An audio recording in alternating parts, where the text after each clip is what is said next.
How's it going? This is Ricardo, and in this video I'll show you how to remove the cooling fan on a Dell Latitude 7400. If you're looking for parts for this laptop, go to our website and use this coupon for a 5% off discount.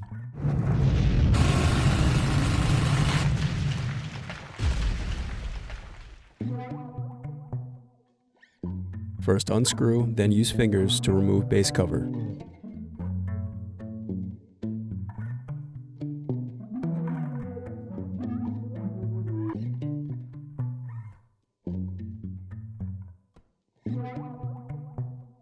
Now unscrew and disconnect battery.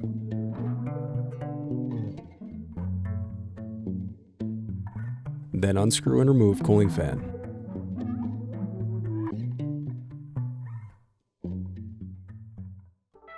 Thanks for watching. Don't forget to like and subscribe if you enjoyed this video. And if you need more, check out this playlist to watch other tutorials for your laptop. You can also click here to find parts for your laptop at partspeople.com.